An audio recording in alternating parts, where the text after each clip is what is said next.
अगर मीटर्स में मेजर कर लो और स्पीड को मीटर्स पर सेकंड में मेजर कर लो तो जो कांस्टेंट की वैल्यू उसको K1 कहते हैं। अच्छा ठीक है जी। अब वो कहता है उस कांस्टेंट को क्या कहेंगे, उसकी क्या वैल्यू होगी अगर डिस्टेंस को मीटरों में रहने दो, ठीक है, लेकिन स्पीड को मेजर करो किलोमीटर पर आवर में। किसमें जनाब? किलोमीटर पर आवर में मेजर करो तो क्या होगा? तो मैं देखता हूं जी क्या होगा, जरा सुनिएगा। इक्वेशन तो वही है, इक्वेशन तो वही है। डिस्टेंस किस में लेना है? डिस्टेंस अभी भी पहले भी मीटरों में था, अभी भी मीटरों में लेना है। अब ये इस कांस्टेंट की क्या वैल्यू है ये तो मैं चेक करूंगा अभी, लेकिन अब स्पीड किस में लेनी है? स्पीड मीटर पर सेकंड में नहीं लेनी, स्पीड किस में लेनी? स्पीड किलोमीटर पर आवर में लेनी है, किलोमीटर पर आवर में लेनी है। तो उसका क्या होगा? उसका स्क्वायर होगा। अच्छा, मुझे इस वक्त सिर्फ इतनी बात समझ आ रही है कि अगर इस सिचुएशन में कांस्टेंट k है, मतलब इस कांस्टेंट k की वैल्यू K1 है, तो उस सिचुएशन में कांस्टेंट k की क्या वैल्यू होगी? मुझे लगता है कि मुझे इस किलोमीटर पर आवर को मीटर पर सेकंड बना देना चाहिए। तो फिर देख लूंगा क्या उसके साथ कहानी है और क्या नहीं है। कैसे मतलब? अगर मैं कहूं कि किलो का क्या सीन है? 1000 मीटर। आवर्स का क्या सीन है? 3600 सेकंड्स। इसके ऊपर क्या है? इसके ऊपर स्क्वायर है। किसको मसला इस बात से? अच्छा, अब क्या होगा क्या होगा क्या होगा? ये 1000 का स्क्वायर क्या होगा? 3 कितने जीरो? 6 जीरो। 3600 का स्क्वायर क्या होगा? जो भी इसकी वैल्यू मुझे जरा बता दीजिएगा प्लीज। 1000 ओवर 3600, इसका क्या है? इसका स्क्वायर। आगे क्या है? ms-1, इसका स्क्वायर। ठीक है, ये जो भी k है यहां, फिर जो भी k है यहां जी। अब मुझे बताएं क्या सिचुएशन चल रही है? सिचुएशन ये चल रही है, इधर d मीटरों में था, उधर का d भी किस में है? उसका तो मुझे कोई प्रॉब्लम नहीं है। इधर का v किस में है? मीटर पर सेकंड में है। तो उसने इस कांस्टेंट को क्या कह दिया कि जी in this situation the constant is known as K1। अब यहां पे अगर आप चेक करेंगे कि डिस्टेंस मीटरों में, तो उसके हिसाब से ही चल रहा है। v को मैंने, v कहते हैं किलोमीटर पर आवर में है, अगर v किलोमीटर पर आवर में है, उसको मीटर पर सेकंड में बनाने के लिए क्या करना पड़ेगा? ये कर दिया मैंने। तो उसके साथ एक्स्ट्रा क्या आ रहा है? 1000 ओवर 3600 का स्क्वायर आ रहा है। प्लीज मुझे इसकी वैल्यू बता दें। मुझे, मेरे पास क्या सीन है जी, यहाँ पे कुछ डेसिमल्स चल रहे हैं, ठीक है जी, और डेसिमल्स में क्या चल रहा है? क्या आता है आंसर? 0.0772। क्या आता जी? 0.0772 ms-1 का स्क्वायर इनटू क्या? Into this k, and you know there you go. अब सिचुएशन ये है कि यहां का जो कांस्टेंट है उसका नाम है K1, और यहां का जो कांस्टेंट है, यहां distance is in metres, speed का मैंने ये कर दी। ये क्या चीज आ गई है सर? यहां पे भी तो कोई कांस्टेंट आ गया उसके साथ। ये पूरे का पूरा क्या चल गया? ये पूरे का पूरा उसका कांस्टेंट हो गया है। सवाल का पैटर्न मेरे किसी नोट से मैच नहीं करता, आई नो दैट। अजीबो गरीब सा सवाल है कि जी एक इक्वेशन है d = kv²। एक तो हमें भी नहीं पता इक्वेशन है कौन सी। खैर, हमारा इक्वेशन से कोई इंटरेस्ट भी नहीं है। अब सवाल की पहली फ्रेज क्या थी? अगर डिस्टेंस लिया मीटरों में ले लेते हैं, और स्पीड ली किस में? मीटर पर सेकंड में तो ले लेते हैं। तो इस सिचुएशन का जो कांस्टेंट होगा वो क्या होगा? सर कुछ तो कांस्टेंट होगा, उसको उसने नाम K1 रख दिया। अच्छा, अब अगर यहां पर क्या होगा? अगर डिस्टेंस लिया मीटरों में, स्पीड ली किलोमीटर पर आवर में, तो उसका मैंने कहीं स्क्वायर करना है, उधर मैंने किलो और आवर्स को एडजस्ट किया, पीछे कुछ कोफिशिएंट आ गया। कहता है इस सिचुएशन में कांस्टेंट क्या होगा? तो इस सिचुएशन में जो कांस्टेंट है, what is the value of the constant when distance is measured in metres and the speed is measured in kilometres per hour? I think मेरे पास जो सिचुएशन डेवलप हुई है उसमें कहीं ये 0.0772 उस कांस्टेंट के साथ अपेयर हुआ है। क्या आंसर है जनाब? ए ही आंसर है। तो बस ठीक है, वो ए आंसर है कि मैंने जब उसको सिंप्लीफाई करने की कोशिश की, इधर कांस्टेंट अकेला के था, उसको K1 कह दिया, उधर कांस्टेंट अकेला के नहीं है, उसके साथ एक एक्स्ट्रा फ्रेज भी लिखी हुई है, एक्स्ट्रा टर्म भी लिखी हुई है। कौन सी वाली? सर इधर कुछ 0.0772 टाइम्स कुछ के भी है, तो वो मेरे ख्याल से कहीं ऑप्शन ए में है। तो बस इतना ही काम करेंगे। बाकी अगर आप कहते हैं सर हमें सवाल की सेंस समझाएं, तो मैं आपको कहूंगा मुझे भी नहीं समझ आई सवाल की सेंस। ठीक है, सवाल का सेंस बड़ा अजीब व गरीब सा है। ठीक है जी सर। सर जो भी है, हमें तो नहीं पढ़ना ना, हमें डायनामिक्स तो नहीं पढ़ानी है अभी, मैंने तो पढ़ाना है फिजिकल क्वांटिटीज। वो फिजिकल क्वांटिटीज में क्या करना है, उसमें तो बेस क्वांटिटीज और ड्राइव क्वांटिटीज थी। हमने वो वहां पे बहुत कुछ पढ़ा था। क्या कुछ पढ़ा था? हमने वहां पढ़ा था कि कैसे किसी की यूनिट्स निकालनी है। वो उसने स्टॉप एंड डिस्टेंस पहली लाइन में समझाया है। पहले उसने बोला है when a constant braking force is applied to a vehicle moving at speed v, the distance d moved by the vehicle coming to rest is given by this expression. तो मैं क्या करूं, मेरा तो कोई लेना देना नहीं इसके साथ। आगे कहते हैं when distance is measured in metres, speed is measured in metres per second, the constant is the value of k1। अच्छा, मैंने कहा ओके ये सीन है। कहते हैं but when the distance is measured in metres and the speed is measured in kilometers per hour, what is the value of constant? तो अब ये उसने क्या सवाल है, किस चैप्टर का सवाल है? आपके पास जो वर्कशीट है भी, ये वर्कशीट है भी किस टॉपिक की थी? फिजिकल क्वांटिटीज एंड यूनिट्स की। तो मुझे कोई इंटरेस्ट नहीं है उसके मैकेनिकल पार्ट के अंदर। मेरा ओनली इंटरेस्ट किस बात से है? उसका यूनिट्स वाला पार्ट। चूंकि उसने इधर कुछ और यूनिट्स रखी हैं, उधर कुछ और यूनिट्स रखी हैं, और यूनिट्स को चेंज करने से क्या किया है, इधर की यूनिट्स कुछ और, उधर की यूनिट्स कुछ और। तो उधर जब यूनिट्स चेंज की, कहता उधर का कांस्टेंट क्या है? तो मेरे साथ तो कांस्टेंट में आ गई ऐसी वो फ्रेज 0.0772। तो कहते हैं सर जी ए आंसर है, तो ए में ही लिखा हुआ है, किसी को मसला इस बात से? अब मुझसे पूछें सर ये किया क्यों, उसने कैसे किया, तो मैं कहूँगा आई एम सॉरी, मुझे जवाब निकालना मुझे आ गया, बाकी सवाल का मकसद मुझे समझ नहीं आया। मेरे नॉर्मल नोट्स में इतना एब नॉर्मल सवाल आपको नहीं मिलेगा।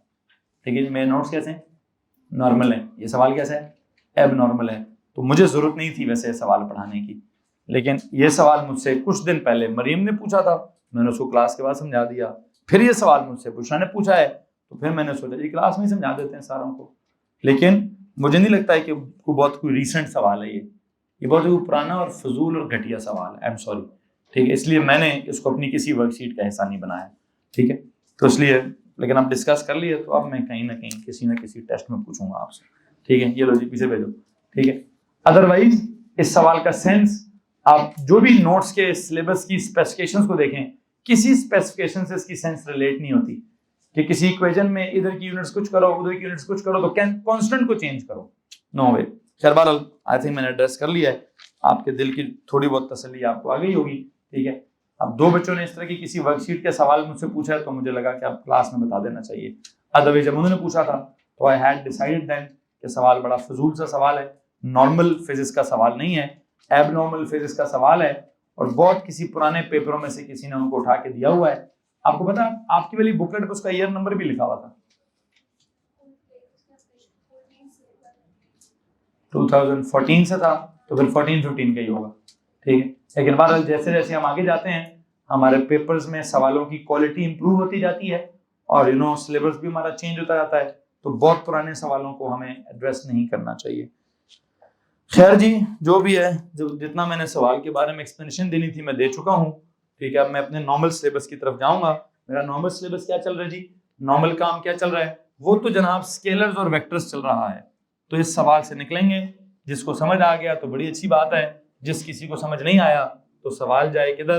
खड़े में जाए। ना ये मेरी किसी वर्कशीट का सवाल है, ना ये मेरे किसी टेस्ट का सवाल है। मैं बहुत ज़्यादा वक्त लगाता हूँ आपकी वर्कशीट डिज़ाइन करने में, ठीक है, आपके टेस्ट को डिज़ाइन करने में। मेरे लिए उनकी प्रॉब्लम्स करा देना ही that is more than enough. ठीक है, तो खैर फिर भी जब आप सवाल पूछेंगे तो मैं उसमें डिसाइड कर लिया करूँगा कि ये मुझे डिस्कस करना चाहिए कि नहीं करना चाहिए।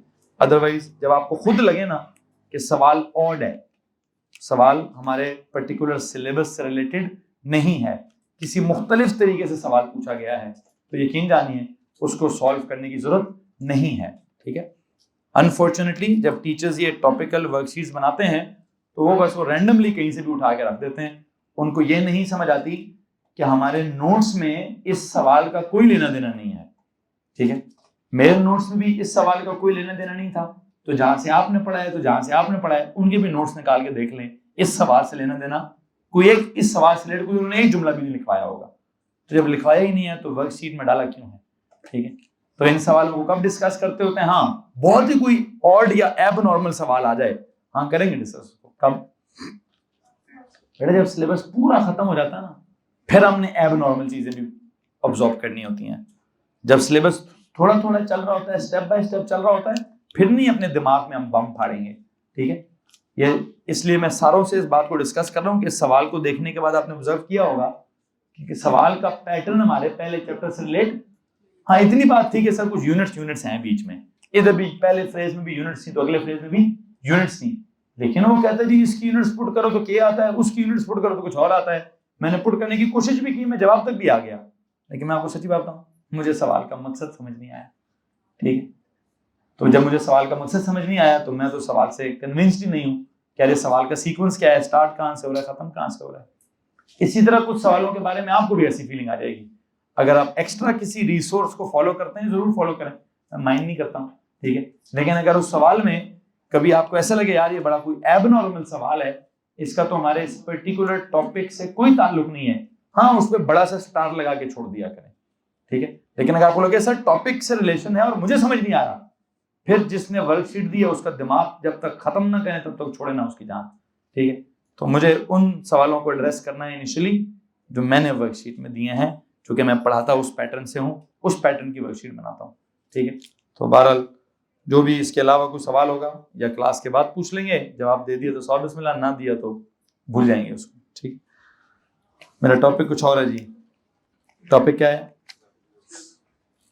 अब इस सवाल में से निकलना ही नहीं हो रहा मुझसे, ठीक है, कि मैं सवाल में से कैसे निकलूं। तो वो आपको पता होना चाहिए कि आपका कौन सा सवाल जो है वो आपकी क्लास को हेल्प करेगा और आपका कौन सा सवाल जो है वो क्लास को वो नुकसान पहुंचाएगा। ये प्रोसेसर आपने भी चलाना है। ओ लेवल में सारा प्रोसेसर मैं खुद चलाता हूँ, मैं बच्चों को तो यार जो तुम्हारा दिल में आ रहा है शेयर करो, प्रोसेस मैं खुद करूंगा। अब आप लोगों ने क्या करना है, आपके दिमाग को प्रोसेस करना है कि यार जो मैं सोच रहा हूँ मेरे टॉपिक से रिलेटेड बात है, या मैं जो सोच रहा हूँ मेरे टॉपिक से बहुत पुरानी बात है, या जो मैं सोच रहा हूँ मेरे टॉपिक से बहुत बात की बात है, तो उसको कैसे कब कहाँ कैसे डिस्कस लाजमी करना है, लेकिन थोड़ा सा सोच कर समझ कर इन्वॉल्व करना है उसमें। बहरहाल मेरा जो टॉपिक है जनाब साहब वो इस वक्त वेक्टर्स है। शायद क्या चैप्टर है हमारा, वेक्टर्स का चैप्टर है। फिजिकल क्वांटिटीज में पहला सीक्वेंस आता है बेस ड्राइव्ड, फिर सीक्वेंस आता है स्केलर वेक्टर। तो स्केलर वेक्टर में क्या करते होते हैं, वेक्टर्स को ज्यादा टाइम देते हैं, स्केलर्स की तो कोई इतनी लंबी चौड़ी साइंस ही नहीं। वेक्टर्स की साइंस में हमने रिप्रेजेंटेशन ऑफ वेक्टर्स कर लिया था, फिर ऑपरेशंस ऑफ वेक्टर्स था। उन ऑपरेशन में कौन सा वाला ऑपरेशन कर रहे हैं, एडिशन ऑफ क्या, एडिशन ऑफ वेक्टर्स कर रहे हैं। एडिशन ऑफ वेक्टर्स में अभी तक जो मैंने आपको 3 केसेस पढ़ाए हैं, आपकी इत्तला के लिए अर्ज है कि वो तीनों केसेस ओ लेवल के थे। कैसे, सीधे साधा, मतलब हमने कहा जी जब सेम डायरेक्शन में तो सीधा सीधा क्या कर देंगे, हम ऐड कर देंगे। उल्टी डायरेक्शन में तो हम क्या करेंगे, सिंपली सब्ट्रैक्ट कर देंगे। अगर परपेंडिकुलर टू ईच अदर हैं तो हम क्या करेंगे, तो हमने कहा उनके ऊपर हम पाइथागोरस थ्योरम लगा देंगे और कोई ना कोई ट्रिग्नोमेट्रिक रेशियो लगा देंगे। ठीक हो गया। वो तो तब हुआ था कि जब आपने क्या किया था, डिस्प्लेसमेंट्स की मिसाल ली थी। किसकी मिसाल ली थी, डिस्प्लेसमेंट की मिसाल ली थी कि सर जी पहले किधर गए, इधर, फिर किधर गए, उधर, तो अल्टीमेटली किधर गए, उधर। किसी मसले इस बात से।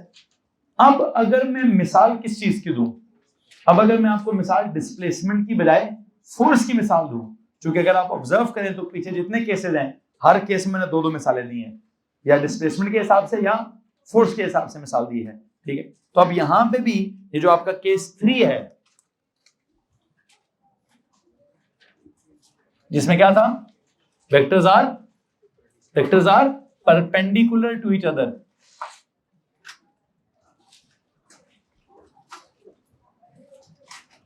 ये आपका ऑलरेडी हेडिंग चल रही थी, vectors are perpendicular to each other. पहले आपने एग्जाम्पलीफाई किया डिस्प्लेसमेंट के साथ, आप जवाब निकाल चुके हैं। अब मैं एक छोटी सी तब्दीली दिखाना चाहता हूं आपको। केस वही होगा, जवाब भी मैं उसी तरह निकालूंगा, लेकिन मैं जो डायग्राम इनिशियली बनाना चाहता हूं जरा प्लीज वो गौर से देखेंगे। इफ आई से I have got an object, इस ऑब्जेक्ट पे एक बंदा इधर फोर्स लगा रहा है, कितनी, 4 न्यूटन के साथ। इसी ऑब्जेक्ट पर एक बंदा इधर फोर्स लगा रहा है, कितनी, 3 न्यूटन की, और इनके बीच में एंगल कितना है, 90 डिग्री का एंगल है। तो अब बताओ कि इनका रिजल्टेंट क्या होगा, इनका सम क्या होगा, इनकी एडिशन आप कैसे करेंगे। तो इससे पहले कि मैं एडिशन की तरफ जाऊं, एक बात तो बताएं, डिस्प्लेसमेंट तो ऑब्वियस था, पहले इधर गए फिर वहां से किधर गए, फिर वहां से ऊपर गए। याद आ रहा आपको कल मैंने क्या सवाल किया था, हमने कल किया था सर जी पहले बंदा किधर गया, इतने स्टेप्स इधर गया, फिर यहां से इतने स्टेप्स उधर गया, तो नेट रिजल्ट किधर गया है, ये नहीं सर ये उसकी नेट रिजल्ट है ये। याद आ रहा है कि नहीं आ रहा? इसको क्या बोला था, D1, what was this, D2, what was this, sum of D, you remember that? अच्छा, तो अब वहां तो जो दो फोर्सेस हैं वो तो उनका तो पॉइंट ऑफ एक्शन क्या है, तो सेम है। इधर क्या था, पहला वेक्टर यूं बना, दूसरा वेक्टर कैसे बना हुआ है, पहले वेक्टर के हेड पर दूसरे वेक्टर की क्या पड़ी है, टेल पड़ी है। आई थिंक आपको कुछ याद आ रहा होगा, ये जुमला भी ओ लेवल का है कि जब भी वेक्टर्स को ऐड करना हो असल में क्या करना होता है, एक के हेड पर दूसरे की टेल रखनी होती है। जब आपने कल डिस्प्लेसमेंट वाला काम किया तो आपने देखा होगा कि D1 के हेड पर D2 की क्या पड़ी थी, टेल पड़ी थी, तो रिजल्टेंट कौन होगा, पहले वाले के टेल से दूसरे वाले के हेड तक क्या होता है, वो रिजल्टेंट होता है। तो अब अगर मैं इस कॉन्सेप्ट को यहां अप्लाई करूं तो यहां 4 न्यूटन की टेल और 3 न्यूटन की टेल क्या हुई है, ये तो टेल टू टेल जुड़े हुए हैं। क्या हुआ जी, अगर मुझे इन दोनों को ऐड करना है तो मुझे ओ लेवल का एक एक्स्ट्रा वर्ड भी बताना पड़ेगा कि जनाब साहब वेक्टर्स को ऐड करने के लिए हमेशा क्या तरीका होना चाहिए, एक के हेड पर दूसरे की टेल पड़ी होनी चाहिए, जिसको कहते हैं क्या है, हेड टू टेल मेथड या हेड टू टेल रूल या हेड टू टेल का तरीका या जो भी आप उसको कहते हैं। आई थिंक यहां पर हमें क्या करना चाहिए, vectors should be added by head to tail method. एक काम करें जी, इस ड्राइंग को बनाने के बाद इस ड्राइंग के आगे लिखें, बड़ा बड़ा करके अपने पास एक रूल लिखें जी, vectors should be added, vectors should be added by head to tail rule लिखें या हेड टू टेल मेथड लिखें, vectors should be added by head to tail method. ये ड्राइंग बनाने के बाद यहां पर मैं चाहता हूं कि आप एक रूल लिखें, वो क्या है जी, vectors should be added by what, by head to tail method. अभी जो हेड टू टेल मेथड है इसका पहला स्टेप क्या है जी, इसका पहला स्टेप क्या है जी बताएं जनाब। इसका जो स्टेप नंबर 1 है, हेड टू टेल मेथड का जो स्टेप नंबर 1 है, what is that, what is that, place the tail of the second vector on the head of the first vector। तो प्लीज काम करें जी, लिखिए जी, place the what, head to tail method का जो पहला वाला स्टेप है वो क्या जी, place the tail of the second vector on the head of, place the tail of the second vector on the head of first vector।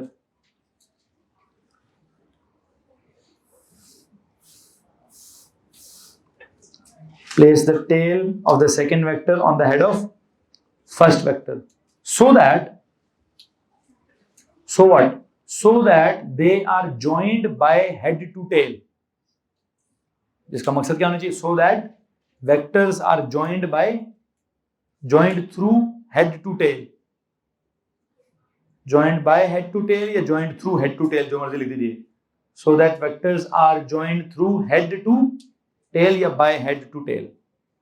ठीक है, तो इसके लिए मेरा पहला स्टेप क्या होगा जी, सर ये गलत है ड्राइंग, कैसी ड्राइंग होनी चाहिए, हेड टू टेल में मैं कहता हूं ये मेरा पहले वाला है 4 न्यूटन, तो दूसरे वाले को कैसे रखूं, पहले वाले के हेड पर,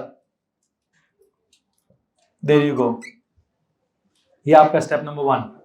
वेक्टर्स ये कैसे ज्वाइन हुए थे, यहाँ इस दोनों की क्या जुड़ी हुई है, tail to tail. Tail to tail नहीं जोड़ना है, कैसे जोड़ना है, head to tail. Head to tail जोड़ने का मतलब क्या है, एक के हेड पर दूसरे की टेल होनी चाहिए। तो पहले वाले के हेड पर दूसरे वाले की टेल होनी चाहिए, या किसी भी एक के हेड पर दूसरे की टेल होनी चाहिए। तो 4 न्यूटन के हेड पर 3 न्यूटन की टेल है। किसी को मसला है, एनीवन? 4 न्यूटन के हेड पर 3 न्यूटन की क्या पड़ी है, टेल पड़ी हुई है। सो यहां तक अगर सवाल है तो हाथ खड़ा करें। पहला स्टेप तो हो गया। What is step 2 now? देखिए जी, स्टेप नंबर 2, स्टेप 2 ये है कि sir ji now what, now join the tail of the first vector to the head of the second vector to get क्या, to get the resultant vector. तो step number 2 लिखें जी, join what, now join the tail of the first vector, now join the what, join the tail of the first vector with the head of the second vector. Now join the tail of the first vector with the head of the second vector to get the क्या, to get the resultant vector, to get the resultant vector. तो मैं इसी drawing पर अपना अगला step कर देता हूं। What is that step? Join the tail of the first vector with the head of the second vector. There you go. ये कौन है जनाब? इसको मैं कहता हूं this is the resultant. ये रिजल्टेंट का सिंबल क्या होना चाहिए? सिग्मा व्हाट, फोर्सेज है तो सिग्मा एफ कह दूं। चलें एक आप यू कर लेते हैं, इसको तो sigma F, this is the sum of forces, बस सिग्मा एफ लिख दें जी, इसको सिग्मा एफ कह दें। अगर मैं इसको आर कह दूं तो किसी को मसला है? रिजल्टेंट मतलब आर फॉर रिजल्टेंट है जी। तो अगर मैं इसको रिजल्टेंट कह दूं तो किसी को मसला नहीं होना चाहिए। सिग्मा एफ मतलब sum of the forces, addition of the force. बल्कि एक सेकंड, एक और सिंबल भी, F1 plus F2, addition of forces, sum of forces, resultant of forces. बल्कि इसके लिए एक और लफ्ज भी होगा, F नेट। क्या? F net. ये सारे अल्फाज हैं जी।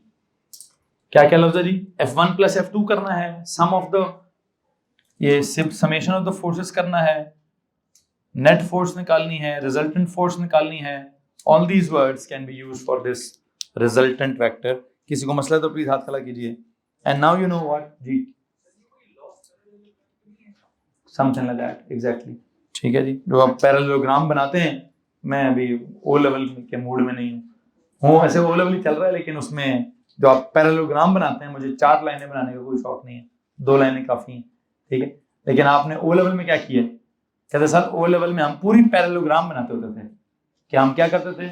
हम ये भी मतलब ये बना होता था, ये बना होता था, इसको उठा के इधर भी बनाते थे, इसको उठा के इधर भी बनाते थे।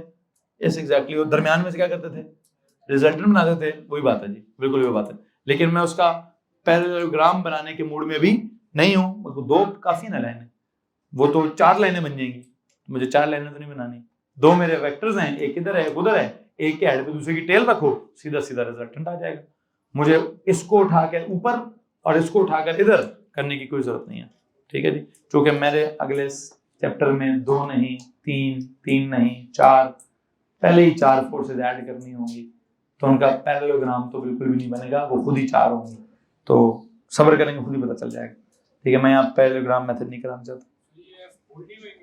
अच्छा, अब ये बोल्ड होंगे कि नहीं होंगे वो आपकी मर्जी है जनाब साहब, कि आप इनके यहाँ पे कहते सर जी उसको बोल्ड करें। चलें एक काम करें, बोल्ड करें जी। पहली फोर्स प्लस दूसरी फोर्स गिव्स यू क्या? Sum of all the forces is equal to क्या? R, which is the resultant. हमने जितने भी सिंबल्स पढ़े हैं किसके लिए? कहते सर वेक्टर्स के जितने भी सिंबल्स होते हैं तो बोल्ड होते हैं। तो सही कह रहे हैं, बोल्ड कर दें जनाब, बिल्कुल सही कह रहे हैं। कोई और सवाल? आप कुछ पूछ रहे हैं? यही सवाल है, किसी और के पास कोई सवाल है जी? हम अब इससे पहले तक भी पिछली सारी एग्जांपल्स में भी जितने सिंबल्स लिए हैं हमने कैसे लिए हैं? बोल्ड लिए हैं। तो ये भी ठीक है जी, बोल्ड ही करें इसको। आगे चलें। अब ये जो रिजल्टेंट वेक्टर है उसका अगर मुझे मैग्नीट्यूड निकालना है तो वो कैसे निकालना है, और उसकी अगर मुझे डायरेक्शन निकालनी है तो वो कैसे निकालनी है। दो काम हो सकते हैं, या तो एक कॉन्सेप्ट होता है स्केल ड्राइंग वाला, या एक कॉन्सेप्ट होता है कैलकुलेशंस वाला। ठीक है, यू नो दो काम होते हैं। स्केल ड्राइंग के थ्रू आपने स्केल को कंसल्ट करना है, और कैलकुलेशंस में आपने प्रॉपर कोई ना कोई ट्रिग्नोमेट्री अप्लाई करनी है। खैर बार मैं भी स्केल ड्राइंग की बात नहीं करना चाहता, मैं सीधा सीधा कैलकुलेशंस की बात ही करना चाहता हूं कि how to calculate the magnitude of resultant, या how to find the direction of resultant. तो उसको मैं स्टेप 3 और स्टेप 4 बना देता हूं। तो काम करिए, what is step number 3?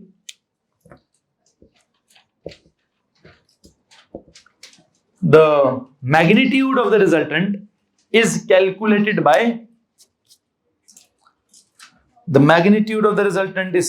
by applying क्या? Pythagoras theorem. The magnitude of the resultant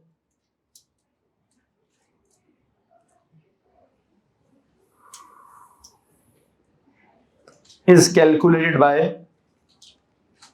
applying Pythagoras theorem.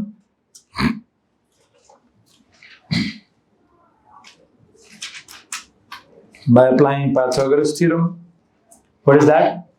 I hope you know h square is equals to p square plus h square is equals to b square plus p square.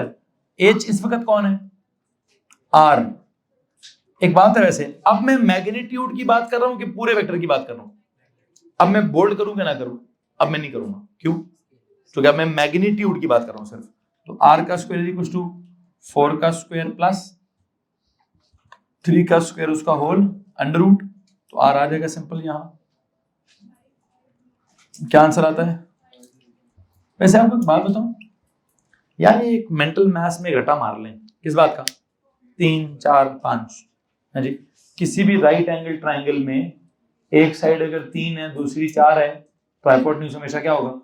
5 होगा। ये 3 4 5 वाला जो है वो एक अक्सर बच्चों ने मेंटल मैथ्स का रटा मारा होता है। It's not just 3 4 5, it's 6 8 10। 3 4 5 को डबल करें ना, 3 का डबल 6, 4 का डबल 8, 5 का डबल 10। तो ये भी एक उसी पाइथागोरस थ्योरम में या राइट एंगल ट्राइंगल में ये सिचुएशन बनती है। आज ये काम करेंगे, पेज के हेडर पे जाके मेंटल मैथ्स लिखें जरा।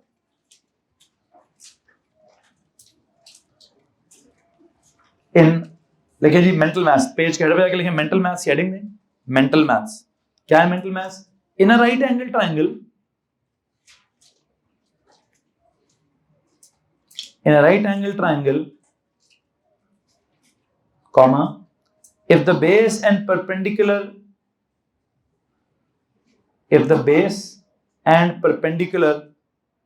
is 3 and 4 units, if the base and perpendicular is 3 and 4 units, then the hypotenuse is always 5 units.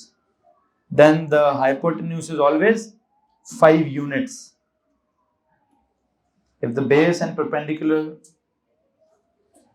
is are 3 and 4 units, then क्या? Then the hypotenuse is I dot E, लेकिन I dot E 3 4 5। बस याद इसको कैसे रखें? 3 4 5 3 4 5 I dot E 3 4 5। और इस 3 4 5 को अगर डबल कर दिया तो 6 8 10 का कॉन्सेप्ट भी होता है। ठीक है, तो खैर बहरहाल मैं इतने ज्यादा मजीद मेंटल मैथ्स नहीं जाना चाहता।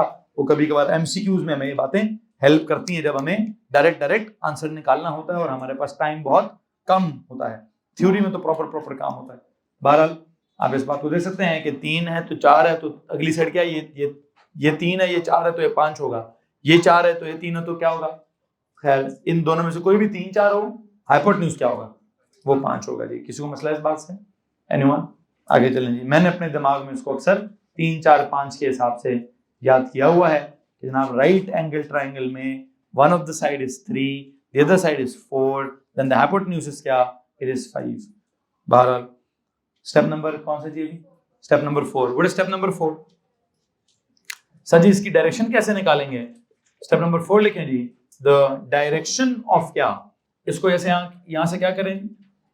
जब मैं अच्छा वैसे बुशरा आपका कल एक सवाल था, अगर मैंने डायग्राम में बता दिया कि मैं किसको थीटा कह रहा हूं तो क्या होता है? तो ये लिखने की जरूरत नहीं है कि क्लॉकवाइज है कि एंटी क्लॉकवाइज है कि 4 से ऊपर है कि 4 से, क्यों जरूरत नहीं है? जब डायग्राम मैंने बनी हुई है उसमें मैंने उसको बता दिया कि ये मेरा थीटा है, तो उस थीटा को जब मैं कैलकुलेट करूंगा तो मुझे बताने की जरूरत है किधर है किधर नहीं है? नहीं, कोई जरूरत नहीं मुझे बताने की। तो आपको समझ आ रहा है मैं क्या कह रहा हूँ?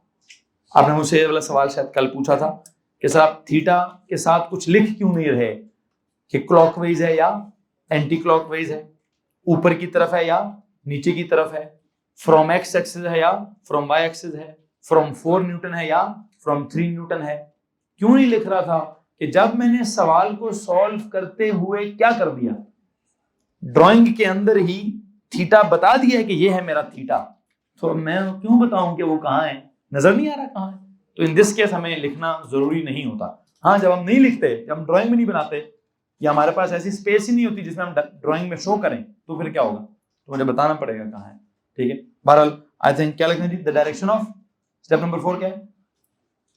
The direction of resultant force. Step number 3 क्या लिखा था? The magnitude of resultant. अब लिखें the direction of resultant is calculated by applying any trigonometric ratio, is calculated by applying any trigonometric ratio.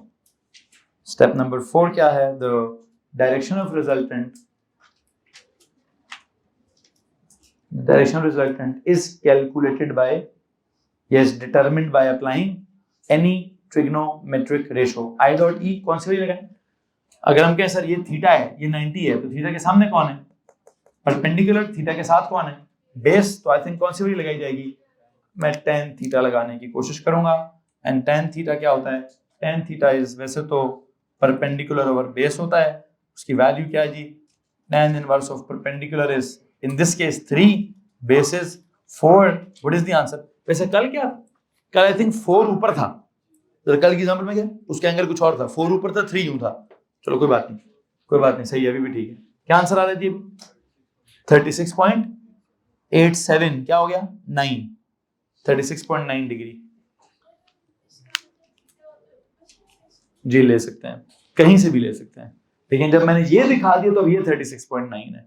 ठीक है, अगर मैंने ये दिखाना होता तो पता नहीं मैं क्या करता क्या ना करता। ठीक, बहरहाल अभी जो मैं बात कर रहा हूं वो ये है, बल्कि नहीं उसकी वजह ज्यादा बेहतर होता कि मैं यहाँ पर एक वाई एक्सिस बनाता, कहता जी वहां से एंगल इतना है, वहां से एंगल भी बताया जा सकता था, लेकिन मेरी ड्राइंग के अंदर ये एंगल मैंने यहाँ दिखाया है तो मैं 36.9 लिखूंगा।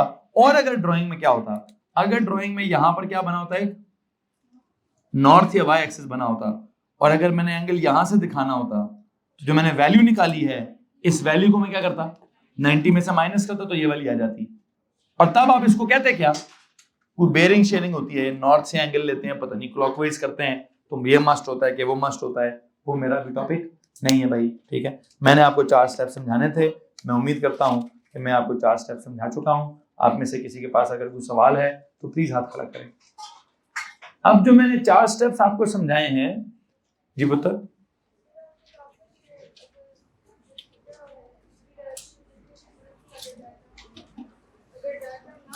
तो फिर बताने की जरूरत है कि आपने थीटा कहां से निकाला है, मतलब आपका एंगल कहां से कहां तक है। आपका एंगल एक्स एक्सिस से है तो कहां है, ऊपर है कि नीचे है। आपका एंगल वाई एक्सिस से तो कहां है, क्लॉकवाइज है कि एंटी क्लॉकवाइज है। आपका ईस्ट से एंगल है कि नॉर्थ से एंगल है, आपको बताना पड़ेगा ये। लेकिन जब मैंने ड्राइंग में दिखा दिया कि थीटा कौन है, मैंने ड्राइंग में यहाँ दिखा दिया कि ये थीटा है, तो अब मुझे इस 36.9 डिग्री के साथ anti clockwise from the force of 4 Newton लिखने की जरूरत नहीं है। और अगर आपको लगता है कि सर जी ड्राइंग में तो आपने कुछ भी नहीं बताया, ये ले, अब मैं क्या करूंगा फिर, अब क्या लिखूंगा? क्या आपको पता ना कौन सा एंगल निकाला है? ये वाला निकाला है, तो अब ये किधर है? 36.9 डिग्री किधर? एंटी क्लॉकवाइज फ्रॉम 4 न्यूटन वाली फोर्स। अब ईस्ट नॉर्थ तो नहीं बना हुआ, अब तो 4 न्यूटन और 3 न्यूटन बना हुआ है। तो अब मैं क्या लिखूंगा? 36.9 डिग्री एंटी क्लॉकवाइज फ्रॉम क्या, from 4 Newton force, from the force of, from the force of 4 Newton. 4 Newton वाली फोर्स से एंटी क्लॉकवाइज डायरेक्शन में जाना है 36.9 डिग्री जितना आगे जाना है। किसी को मसला है? अब अगर आप कैसा, मैंने इसको एक्स एक्सिस कहना है तो फ्रॉम एक्स एक्सिस क्या है, अगर आपके सर मैंने उसको ईस्ट कहना है तो उसको फ्रॉम ईस्ट कह दें, लेकिन वो तो सवाल वाला डिसाइड करेगा कि एक्स एक्सिस वाई एक्सिस दिख रहा है या नॉर्थ साउथ ईस्ट और वेस्ट दिख रहा है। और अगर दोनों नहीं दिख रहे फिर क्या होगा? अगर सवाल में ना ग्राफ बना हुआ हो ना नॉर्थ साउथ मेंशन्ड हो तो मैं ये लिखूंगा from the force of 4 Newton. ठीक है, अब इस वक्त ना एक्स वाई दिख रहा है ना नॉर्थ साउथ दिख रहा है, क्या लिखूं कि रिजल्टेंट की डायरेक्शन क्या है? सर जी इस रिजल्टेंट की डायरेक्शन क्या है जी? इस 4 न्यूटन से किधर है? हाँ, जब दिखानी ही है, अगर ये एंगल दिखाना ही है तो फिर लिखने की जरूरत नहीं है, अगर नहीं दिखाना तो लिख दीजिए। आई थिंक जो मैं समझाना चाहता हूं मैं समझा चुका हूं। तो सवाल अगर आपके पास है तो प्लीज हाथ खड़ा कीजिए। मुझे जाना है केस नंबर 4 की तरफ। सिंपल सी बात है जी, किधर जाना है जी? केस नंबर 4 की हेडिंग दीजिए। ये है असल में हमारा केस। केस नंबर 4 मेरा एक्चुअल टॉपिक है। ये भी ओ लेवल में कहीं ना कहीं हम पढ़ ही लेते हैं, या मैथ्स के अंदर पढ़ते हैं, या फिजिक्स के अंदर शायद एंड पे कहीं ना कहीं ऐसी भी कोई ऑप्शन आई जाती है। कौन सी जनाब? When two vectors are at an acute angle to each other. ये लिखें जी, when two vectors are at any angle to each other. ये लिखें, एक्यूट भी ना लिखें। ठीक है जी, when two vectors are at क्या? केस नंबर 4 की हेडिंग दें।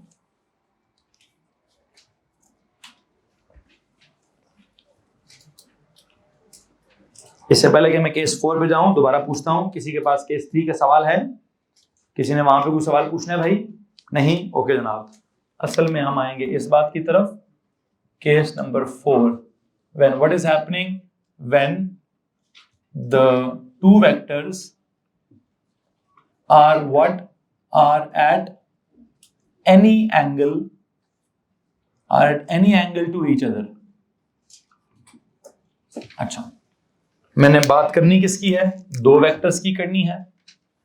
उनके दरम्यान में क्या होगा? Sir ji same direction? No, opposite direction. वैसे सेम डायरेक्शन के बीच में एंगल कितना होता है? 0 डिग्री। ऑपोजिट डायरेक्शन के बीच में एंगल कितना होता है? 180 डिग्री। परपेंडिकुलर के वालों के बीच में एंगल कितना होता है? 90 डिग्री। अभी मैं क्या करना चाहता हूं? मैं 0 तो मैं पढ़ा चुका हूं, 180 भी पढ़ा चुका हूं, 90 पढ़ा चुका हूं, या भाई मैं 30 डिग्री पढ़ा दूंगा, या मैं 120 डिग्री की बात करूंगा। और उसकी क्या मिसाल है? आई थिंक मैं डिस्प्लेसमेंट की मिसालें नहीं देना चाहता। मैं किसकी मिसालें देना चाहता हूं? मैं आपको फोर्सेस वाली मिसाल ही देना चाहता हूं। और वो फोर्सेस वाली मिसाल क्या है? सीधा सीधा फोर्स की मिसाल पे जाता हूं।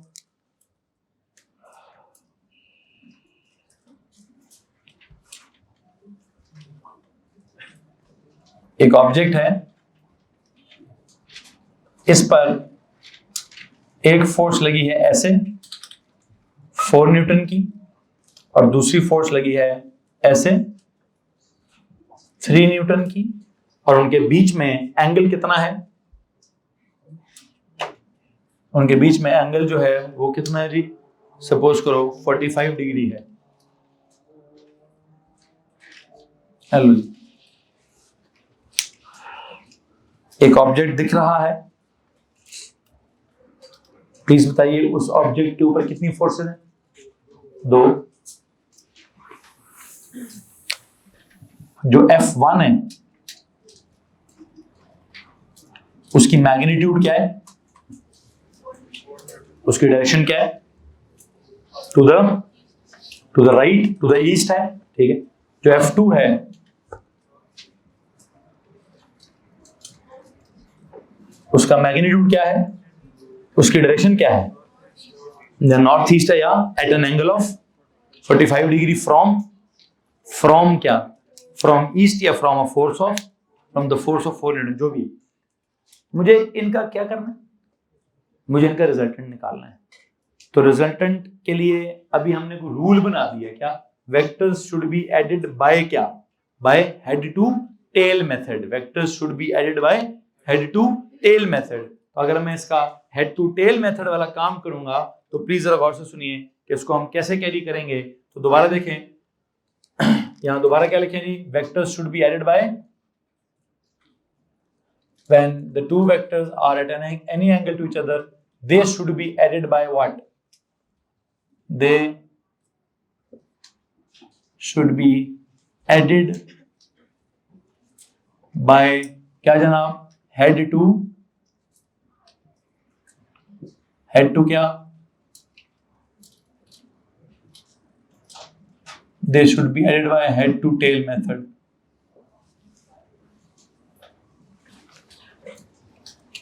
They should be added by head to tail method. What is head to tail method? उसके स्टेप्स तो आपने पढ़े हैं, प्लीज बताएं क्या है step number 1? Place the head of, नहीं, place the tail of second vector on the what, on the head of first vector.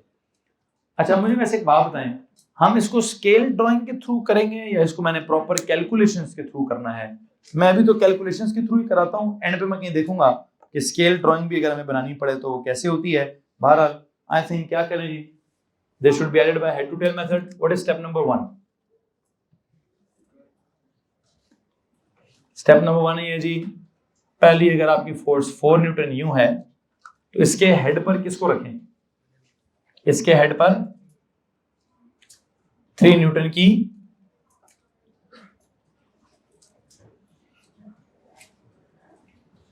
Tell को रखें. कैसे रखें सर जी? ऐसे रखें कि ये वाला एंगल कितना हो, ये वाला एंगल, अगर ये वाला एंगल 45 डिग्री है तो फिर ये वाला एंगल कितना हो? हाँ जी सर जी, ये वाला एंगल जो है ना वो कितने में से 180 में से माइनस करें तो कितना आएगा? ये इसको 135 आना चाहिए. आई थिंक ये वाली बातें तो ओ लेवल की हैं. ये 4 न्यूटन की फोर्स है और ये 3 न्यूटन की फोर्स है. एंगल्स आपके सामने मैंने एडजस्ट किए हुए हैं. अभी मैं स्केल ड्राइंग्स नहीं बना रहा कि बिल्कुल हर चीज का एहतियात करूं, ठीक है. पहला स्टेप क्या था? Place the tail of the second vector on the head of the first vector so that they join by क्या, by head to tail method. Head to tail से जॉइन कर दिया, पहला स्टेप हो गया. What is step number 2? इधर ही बताएं जी, step number 2 क्या है? Join the what? Step number 1 red pen से हुआ है, स्टेप नंबर 2 बताएं जी. Join the tail of the first vector to the head of the second vector.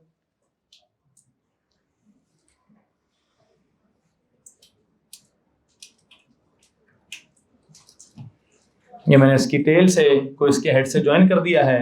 To get what? To get the resultant vector. Once again इसको क्या बोलेंगे आप? इसको आप बोलें जी आर बोलते हैं कि सिंपल बोले यार, आर बोल दें इसको. आर मतलब आर फॉर व्हाट?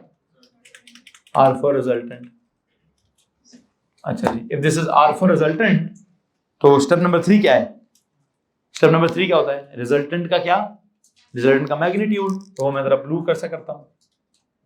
लेकिन यहाँ पे एक मसला है, रिजल्टेंट का मैग्नीट्यूड पाइथागोरस थ्योरम से निकालेंगे आप? नहीं. कौन से रूल से? ये साइड है 4, ये साइड है 3, तो तीसरी साइड निकालनी है. दोनों के बीच के एंगल गिवन है. हाँ जी, तो अब एक नोट लिखें यहाँ पे. नोट क्या है जी? The magnitude of the resultant would be calculated by क्या? The magnitude of the resultant would be calculated by cosine rule. कौन जनाब? The magnitude of the resultant would be calculated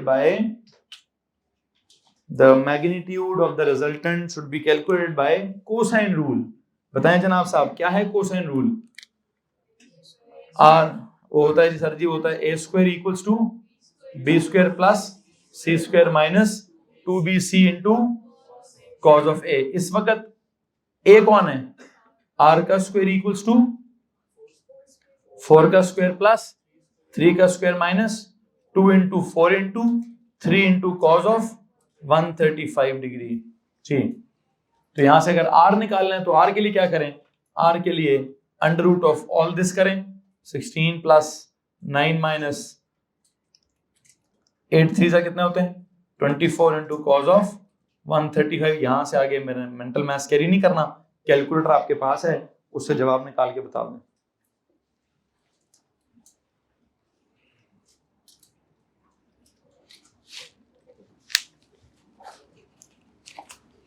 बच्चों प्लीज मुझे इसका जवाब निकाल के बता दीजिए.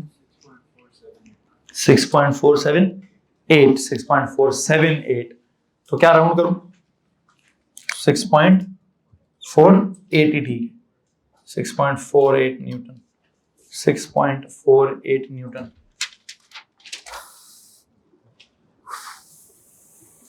यहां तक अगर किसी को मसला है तो प्लीज हाथ खड़ा कर दीजिए। सर मैं 135 degree sum of interior angles भी लगा के निकाल सकते हैं। हाँ मैंने वैसे ही किया है कि ये अगर इस तरफ वाला एंगल देखे ना, इधर वाला एंगल 45 है, मैंने उसको यहाँ से उठाकर यहाँ रख दिया तो अभी भी उधर वाला एंगल 45 था, तो अंदर वाला क्या था, तो मैंने वही किया जो आप कह रहे हैं। तो ओ लेवल का ही काम किया मैंने। ये 45 का कितना होगा, सीधी लाइन पर टोटल एंगल कितना होता है 180, तो 180 में से 45 माइनस किया तो मैंने, तो ऑफ कोर्स मैंने यहाँ पे ओ लेवल का कॉन्सेप्ट ही लगाया है। ठीक, अब स्टेप नंबर 4 क्या है? हाँ जी, डायरेक्शन। ये डायरेक्शन कैसे निकालूं? डायरेक्शन ऑफ द रिजल्टेंट, उसके लिए मुझे लगता है साइन रूल लगाना पड़ेगा। क्या करना पड़ेगा जी? लेकिन जी the direction of the resultant should be calculated by, the direction of the resultant should be calculated by कौन सा rule? by the sine rule, by the sine rule। वैसे डायरेक्शन किधर है जी? हम डायरेक्शन किसको कहें? किसी एंगल को कहते हैं ना, कौन से वाले एंगल को? ये वाला एंगल। तो जब मैं एंगल उसको शो कर दूंगा तो क्या होगा? जब मैं उसको एंगल शो कर दूंगा ड्राइंग पर तो मुझे बताने की जरूरत नहीं है कि मैं कहां से निकाल रहा हूं, बस इसकी वैल्यू निकाल के बताएं यार। कैसे करते होते हैं ये? आई थिंक वो क्या होता है साइन रूल भाई, A over sine A is equal to B over sine B is equal to C over sine C. कोई भी दो साइड ले लीजिए। What is A? I think R की वैल्यू कितनी निकाली आपने? 6.48 over sine of 135 degree equals to क्या? ये वाला थीटा, थीटा के सामने वाली साइड क्या है? 3 over sine of theta. I think काफी है, तो अगली वाली लाइन को चेक करने की जरूरत नहीं है। 3 ओवर साइन थीटा में प्लीज अब यहां से आगे कैसे कैलकुलेट करना है ये तो अपने क्रॉस मल्टीप्लाई करें और कैलकुलेटर को इन्वॉल्व करें और मुझे प्लीज जवाब बताएं। मैं इसको पहले क्रॉस मल्टीप्लाई कर दूं। Sine theta is equal to 3 multiply by sine of 135 और उस 46.48 को किधर ले आओ? यहाँ नीचे ले आओ। Now theta is equal to क्या? Sine inverse of all this. What is all this? whatever this is, sin of 135 degree whole divide by 6.48।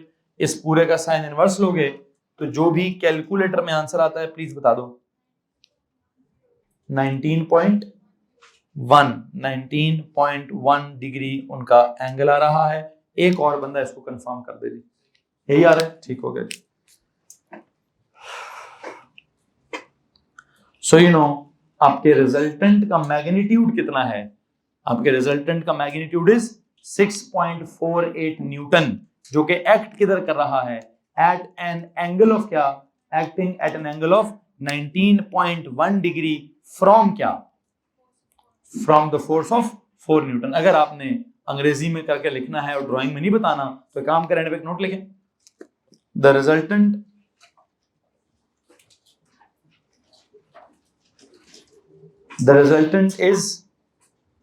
resultant force is, ये लिखें, the resultant force is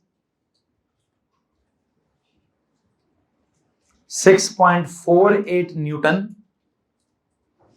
The resultant force is 6.48 Newton. Imran जरा sir सबूर को बोलें, sir ज़ेहन मिलना है। The resultant force is 6.48 newton acting at an angle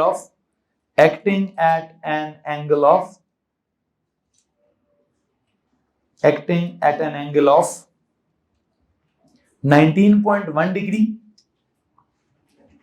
कैसे? Anti clockwise 19.1 degree anti clockwise from क्या? From the force of 4 newton. From the force of 4 newton. यहां तक किसी को मसला है भाई? एनीवन? ओके। आई थिंक जो मैंने आपको एडिशन ऑफ वेक्टर्स के बारे में जितने भी कॉन्सेप्ट्स कराने थे वो मैं आपको करा चुका हूं। कुछ सवाल है तो प्लीज आप हाथ खड़ा कर सकते हैं। हाँ डायग्राम नहीं होगी तो हम ये लिख लेंगे, अदरवाइज हमारा काम हो जाएगा। ठीक है, खैर एक सिचुएशन और भी है। मैंने यहाँ पे क्या, when the two vectors are at any angle to each other, सवाल में कौन सा एंगल है, ईच अदर के दरमियान कौन सा एंगल है, एक्यूट। अगर मैं कहूँ जी मैंने सवाल चेंज करना है, अगर मैं कहूँ दोनों के दरमियान में मैंने ऑब्ट्यूस एंगल लगाना है, तो अभी भी लिखें केस नंबर 4.5 हेडिंग दो जी। अगला केस नहीं है, यही है, लेकिन उसमें एक सिचुएशन चेंज हो गई है। क्या सिचुएशन चेंज हो गई है, अब दो फोर्सेस के दरमियान में एनी एंगल कौन है, ऑब्ट्यूस है। When the two vectors are at any angle, दोबारा लिखें, लेकिन अब उसमें any angle क्या हो जाएगा जी, ऑब्ट्यूस हो जाएगा। यही मैं सेम सवाल लिखूंगा, केस नंबर क्या बोल दिया मैंने उसको, 4.5। when the two vectors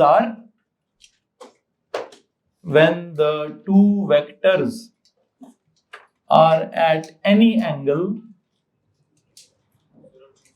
to each other, लेकिन अब मैं वो any angle को स्पेसिफाई कर देता हूं। प्लीज वहां पे any angle को क्या किया आपने, एक्यूट लिखा, यहां पर any angle को क्या कर दें, यहां उसको ऑब्ट्यूस कर दें। जो आपका केस नंबर 4 था उसमें any angle वुड बी क्या, एक्यूट एंगल, यहां पर क्या कर दें, any angle क्या, ताकि सारे एंगल्स कवर हो जाएं। 0 डिग्री कवर हो गया था, 180 डिग्री कवर हो गया था, 90 डिग्री को परपेंडिकुलर कह दिया था। एक 90 से कम वाली एग्जांपल ले लें और एक 90 से ज्यादा वाली एग्जांपल ले लेते हैं। सुने जनाब साहब, अगर मैं कहूं पहली फोर्स है इधर कितनी, 4 न्यूटन, दूसरी फोर्स है इधर कितनी, फोर्सेस तो मैं वही ले रहा हूं, आप देख रहे हैं कौन कौन सी ले रहा हूं सर, 4 और 3 ही ले रहा हूं, लेकिन उनके क्या डिफरेंट है, एंगल्स आपस के डिफरेंट है। तो हम देखते हैं कि कभी क्या जवाब आता है, कभी क्या आता है। इनके बीच में क्या एंगल है जी,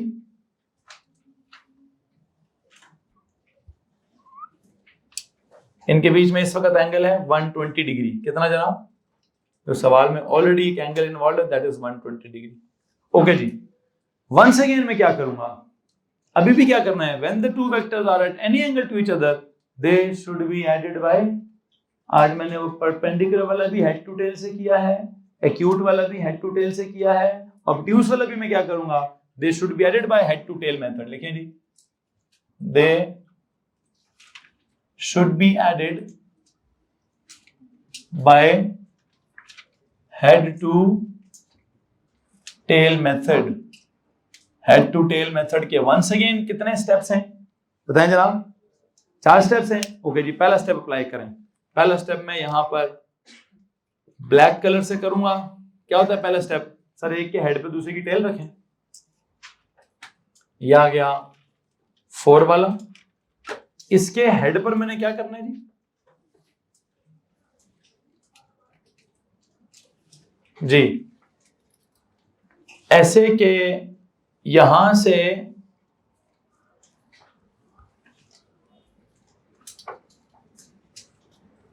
प्लीज ये वाला एंगल कितना था, वो जो 3 न्यूटन का एक्स एक्सिस का एंगल कितना है, 120 है।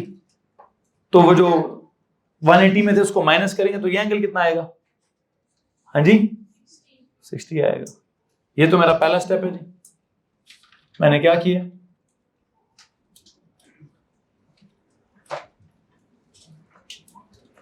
हेड टू टेल कर दिए, एक के हेड पर दूसरे की टेल। वैसे यहां पे भी तो ज्वाइन थे, ये कौन सा ज्वाइनिंग है, ये टेल टू टेल ज्वाइनिंग है, दोनों की क्या जुड़ी हुई है, टेल्स। ये कौन सा ज्वाइनिंग है, एक के हेड पर दूसरे की टेल है, तो ये हेड टू टेल वाला ज्वाइनिंग है। Okay, this is step number 1।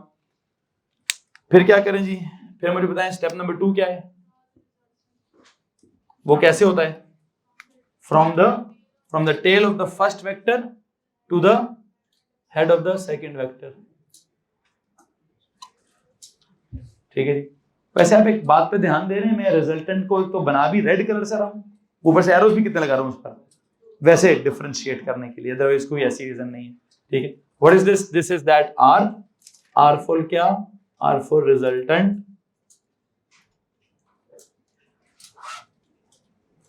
और आप देख रहे हैं मैं उसको बोल्ड भी कर रहा हूं, लेकिन जब मैं उसका मैग्नीट्यूड निकालूंगा तो मैं उसको बोल्ड शोल्ड नहीं करूंगा। अगला स्टेप क्या है, स्टेप नंबर 3। वैसे स्टेप नंबर 3 क्या है, मैग्नीट्यूड ऑफ द आर कैसे निकालू? देखिए ना, ये कितना था, इसकी लेंथ कितनी है जी? This is 4 newton. इसकी लेंथ कितनी है? 3 न्यूटन। उसकी लेंथ कितनी होगी? कौन से फॉर्मूले से निकालेंगे आप? कोसाइन रूल से जी। तो सीधा सीधे अप्लाई करें सर। आर का स्क्वायर, आर इक्वल टू क्या? 4 का स्क्वायर प्लस 3 का square minus 2 into 4 into 3 into cos of 60 degree, और उस पूरे का क्या? Whole under root. I think आपको मालूम है कि कोसाइन रूल क्या है। तो आप क्या लिखें जी? स्टेप नंबर 3 में क्या होगा? The magnitude of resultant should be calculated by cosine rule. Should be calculated by the magnitude of the resultant should be calculated by cosine rule. जवाब बताएंगे? हाँ, 3.61 क्या न्यूटन। चेक करें जी, कोई और बंदा भी इस दफा चेक कर ले। यही है 3.61 न्यूटन। लो जी, what is step number 4? Step number 4 क्या होता है? द डायरेक्शन ऑफ क्या? Of the resultant. तो अगर मैं कहूं जी मैंने यह वाला एंगल निकालना है, इसको क्या कह दूं मैं यहां? थीटा। तो बताएं कैसे निकालूं?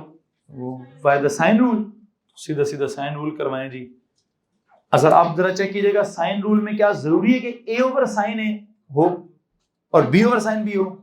साइन ए ओवर ए भी तो हो सकता है कि मैं अगर कहूं जी साइन थीटा ओवर क्या? ओवर 3 इज इक्वल टू क्या? साइन 60 ओवर क्या? Over R, that is 3.61। किसी को मसला है?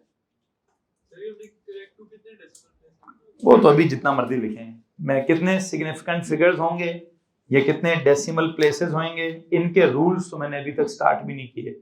रूल्स हैं, हर काम का एक रूल है, लेकिन अभी मैं उनका कोई रूल नहीं बना रहा। क्या करो जी, इसको क्रॉस मल्टीप्लाई करो, उसको सॉल्व करो, यहां से मुझे थीटा बताओ जी। Sine inverse of 3 into sine 60 over 3.61। कैसे इक्वेशन सॉल्व होती है, क्या होता है, क्या नहीं होता, वो आपको पता होना चाहिए।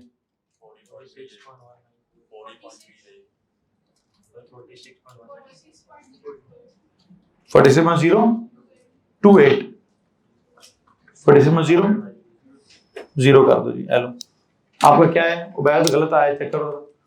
46.0 आंसर आ रहा है उनका। मैग्नीट्यूड का आंसर आ रहा है 3.61 और उधर आंसर आ रहा है 46.1। It's not 46.0। चेक कीजिए, 028 है वो, ठीक है, फिर 0 ही होगा। ठीक है जी। हाँ, एंगल ठीक करिए जनाब, एंगल ठीक करिए। किसी को मसला इस बात से? अब अगर आपको डायग्राम ना होगी तो आप क्या लिखेंगे? The resultant is 3.61 Newton acting at an angle of 46.0 anti clockwise from the force of. खैर, लिखना है कि नहीं लिखना है वो तो आप सवाल के ऊपर डिपेंड करता है। आप में से किसी के पास अगर कोई सवाल है तो प्लीज हाथ खड़ा कर दीजिए। आई थिंक मैंने 3 एग्जांपल्स कराई हैं, एक्यूट वाली, ऑब्ट्यूस वाली और राइट वाली, कि यहाँ पर 90 डिग्री था फोर्सेस के दरमियान, वहां पर एक्यूट एंगल था, वहां ऑब्ट्यूस एंगल था। काम एक ही है भाई, 4 स्टेप्स। क्या? एक के हेड पर दूसरे की टेल रख दो, फिर पहले के टेल से दूसरे की हेड जोड़ दो, फिर ट्रिग्नोमेट्री लगा दो, साइन रूल लगाओ या कोसाइन रूल लगाओ, और किसी की लेंथ निकालनी है कि किसी का एंगल निकालना है। किसी को मसला है? एमन, योर क्वेश्चन प्लीज। ऊंचा बोलो। वो बॉक्स एक ऑब्जेक्ट है, जिस ऑब्जेक्ट पे मैं फोर्सेस लगा रहा हूं। बॉक्स क्या है? एक ऑब्जेक्ट है जिसमें मैं कुछ फोर्सेस लगा रहा हूं। ठीक है जी सर। कौन सी वाली है? वेक्टर्स वाली वर्कशीट दिखाएं। मैं